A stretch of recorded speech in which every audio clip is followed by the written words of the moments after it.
जय माता दी। मैं नीलम मिश्रा अपने YouTube चैनल ज्ञान दर्पण में आप सभी दर्शकों का स्वागत करती हूँ। आज मैं लेके आई हूँ बसंत पंचमी विशेष। बसंत पंचमी विशेष में आज लेके आई हूँ कथा माता सरस्वती का प्राकट्य किस प्रकार हुआ और क्यों हम बसंत पंचमी मनाते हैं, इस पर हमें उपाय क्या करना चाहिए जिससे हमारे जीवन में सुख समृद्धि ज्ञान का विकास हो। बहुत बड़ा अमूल चूक उपाय है माता सरस्वती के तहत, तो आप सुने, आनंद लें, सुनिए। एक बार की बात है, ब्रह्मा जी जब सृष्टि की रचना किए, पूरे संसार की रचना किया उन्होंने, तो संसार की रचना करके वो बहुत गमगीन बैठे हुए थे, बहुत ही शोचनीय मुद्रा में बैठे हुए थे। वो चिंतित थे कि मैं क्या करूं, मुझे संतोष नहीं मिला कि किस प्रकार मैंने सृष्टि की रचना की, कुछ दिख नहीं रहा है संतोषजनक। ऐसा न हाव है न भाव है, इतनी सारी रचनाएं मैंने किया, कोई इसका तात्पर्य नहीं दिख रहा है, इसका क्या होगा आगे। जब इस प्रकार ब्रह्मा जी चिंतित होते हैं तो भगवान विष्णु के पास जाते हैं। भगवान विष्णु के पास जाते हैं और भगवान विष्णु से वार्तालाप करते हैं, संवाद करते हैं कि प्रभु क्या किया जाए, कुछ अच्छा नहीं दिख रहा है और मैं क्या करूं, इसमें न हलचल है, न ज्ञान है, न बुद्धि है, मात्र मूर्तियां हमने बना दिया है, तो इससे कैसे संसार चल सकता है। चलायमान करने के लिए गति होना चाहिए, आवाज होना चाहिए, ज्ञान होना चाहिए, बुद्धि विवेक होना चाहिए, तो ये सब नहीं है, तो इसके लिए कुछ तो करना होगा। तो भगवान विष्णु ब्रह्मा जी को आज्ञा देते हैं, कहते हैं ब्रह्मण आप अवश्य करें, आपको ज्ञान की देवी को प्रकट करना होगा। तो विष्णु भगवान की आज्ञा के अनुसार ब्रह्मा जी ने वह कदम उठाया और ब्रह्मा जी क्या करते हैं कि अपने कमंडल से जल को उठाते हैं और उसे छिड़क देते हैं, और ज्यों ही वो कमंडल का जल छिड़कते हैं त्यों ही पूरे तीनों लोकों में इतना बड़ी आवाज होती है, इतना बड़ी आवाज, और पूरे पृथ्वी पर तीनों लोकों में इतना हलचल हो जाता है कि सभी लोग भयभीत हो जाते हैं और सोचते हैं देवता लोग कि ये क्या हो रहा है, ऐसा नहीं होना चाहिए, कौन सी आपदा पड़ी, कौन सा कुछ शुभ या अशुभ क्या होने वाला है जिसके कारण इतनी कंपायमान है पृथ्वी और तीनों लोग।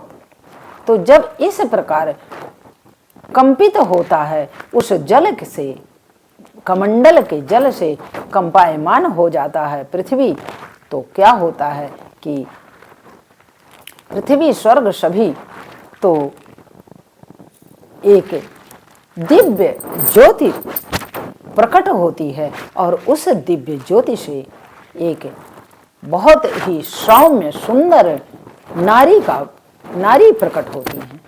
और नारी का क्या होता है, किस प्रकार उनकी सौंदर्यता है, सुंदर मुखमंडल, सफेद साड़ी में पहनी हुई और हाथ में वीणा, हंस पर सवार, और एक हाथ में वीणा, चतुर्भुजी वो थी, 4 भुजाएं उनके पास थी, तो 4 भुजाओं में एक भुजा में पुस्तक, एक भुजा में माला, एक भुजा में वीणा, एक भुजा वर की मुद्रा में था उनका। तो इस प्रकार देख करके रूप सभी प्रार्थना करने लगते हैं, सभी देवता, और प्रार्थना के मुद्रा में खड़े हो जाते हैं। और माता सरस्वती ने कहा कि हमें आपने क्यों बुलाया है। तब ब्रह्मा जी उन्हें सरस्वती का नाम देते हैं। सरस्वती कि वो सुर की देवी हैं, ज्ञान की देवी हैं, वाक की देवी हैं। विवेक की देवी हैं, सब कुछ उन्हीं से ही तो है, नहीं तो हम तो कुछ नहीं है, गूंगे हो जाएंगे। आवाज उन्होंने ही दिया है हमें।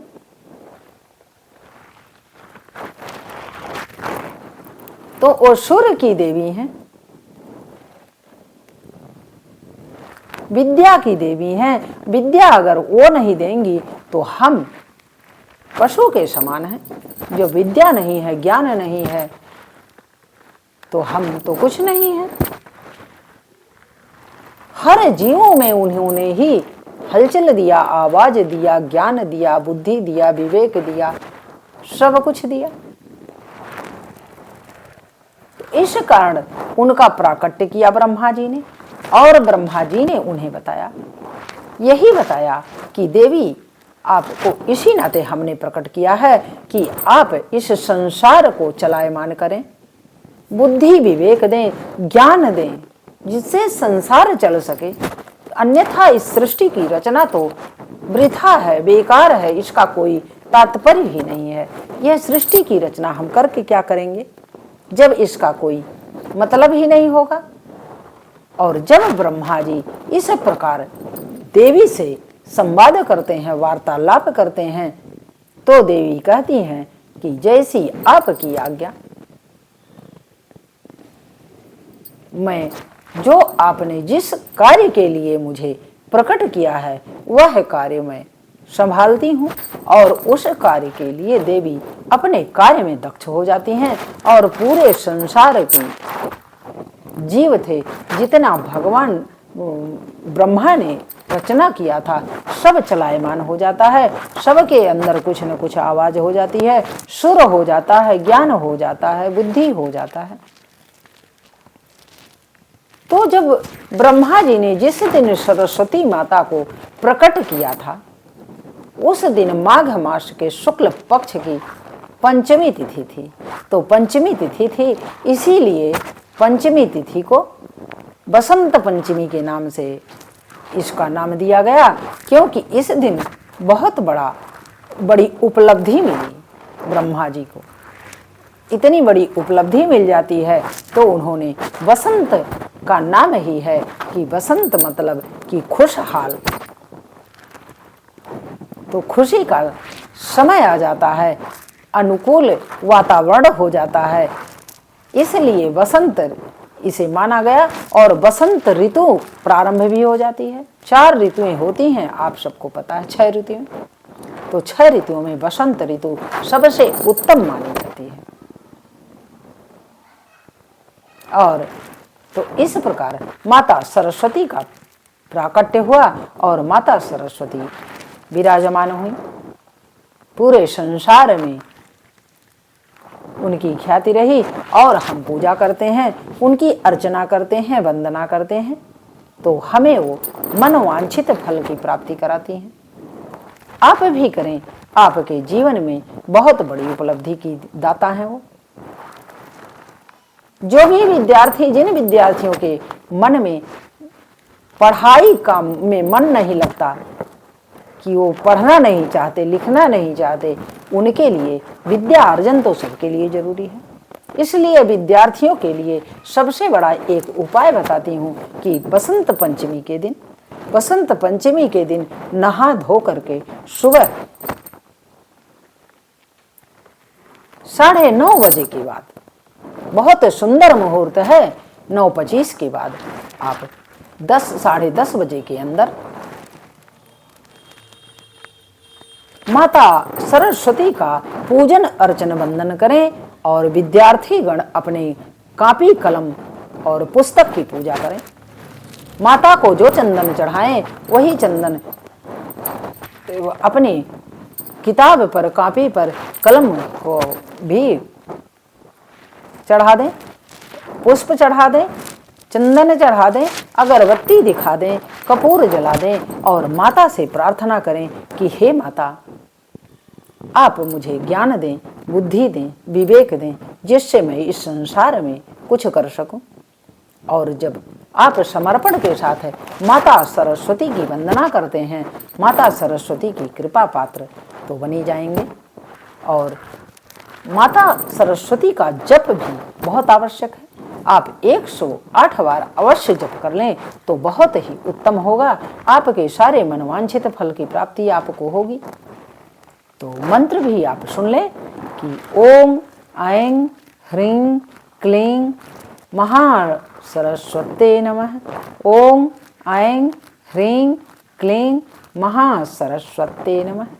और इस प्रकार माता सरस्वती का जप करें, पूजन अर्चन करें और सफ़ेद चीज़ों का भोग लगाएं। जैसे पेठा मिठाई का लगा सकते हैं और दूध से बने हुए छेना मिठाई का लगा सकते हैं, क्योंकि माता को श्वेत ही सब पसंद है। श्वेत हंस की सवारी करती हैं और श्वेत वस्त्र भी पहनती हैं, इसलिए माता को सफ़ेद चीज का भोग लगाएं और माता आप प्रसन्न होंगी, आपके सारे कार्य को कर देंगी। आपके मन में जो भी आकांक्षा है, जो भी अपेक्षा करते हैं, वो सब पूर्ण करने वाली है माता सरस्वती। तो इस प्रकार पूजन अर्चन वंदन सभी लोग करें। जिसको जो चाहिए मन में कामना करे, माता से प्रार्थना करे। माता तो विद्यमान रहती हैं। वसंत पंचमी के दिन उनका विशेष मुहूर्त होता है और विशेष रूप से वो अपने भक्तों पर कृपा करती हैं। यह मिथ्या नहीं है, यह लिखा हुआ है। तो माता की वंदना अवश्य करें। चलिए मैं भी वंदना कर लेती हूँ, आप लोग सुने, आनंद लें, क्योंकि श्रवण का और वाचन का दोनों का फल बराबर होता है। अगर हम कोई चीज बाँच रहे हैं, जितना फल मुझे मिलेगा उतना से ज्यादा आपको श्रवण करने में भी मिलेगा। ऐसा नहीं है कि बाँचने वाला ही प्राप्त करेगा सब कुछ। तो सुने, जयति जय जय मां सरस्वती, जयति वीणावादिनी। जयति जय जय मां सरस्वती, जयति वीणावादिनी। जयति जय हे माँ, जयति जय माँ शारदे की, जयति जय पद्माशिनी। जयति जय माँ शारदे की, जयति जय पद्माशिनी। जयति जय जय माँ सरस्वती, जयति वीणावादिनी। जगत का कल्याण करे माँ, हे जगत में व्यापिनी। जगत का कल्याण करे माँ, हे जगत में व्यापिनी। एकता को कर सुशोभित, दे माँ पद्माशिनी। एकता को कर सुशोभित, दे माँ पद्माशिनी। जयति जय जय माँ सरस्वती, जयति वीणावादिनी। कमल आसन छोड़ दे माँ, देख मेरी दुर्दशा। कमल आसन छोड़ दे माँ, देख मेरी दुर्दशा। शांति की सरिता बहा दे, जयति जय पद्माशिनी। शांति की सरिता बहा दे, बीड़ा पुस्तक धारिणी। जयति जय जय माँ सरस्वती, जयति वीणावादिनी। जयति जय मां शारदे की, जयति पुस्तक धारिणी, जयति पुस्तक धारिणी। बोलिए जय माता दी। अब यहीं पर अपनी वाणी को विराम देती हूँ। आप सब अगले वीडियो में लेकर के पुनः मैं प्रस्तुत होंगी कोई कथा या ज्योतिष। तब तक के लिए आज्ञा दीजिए।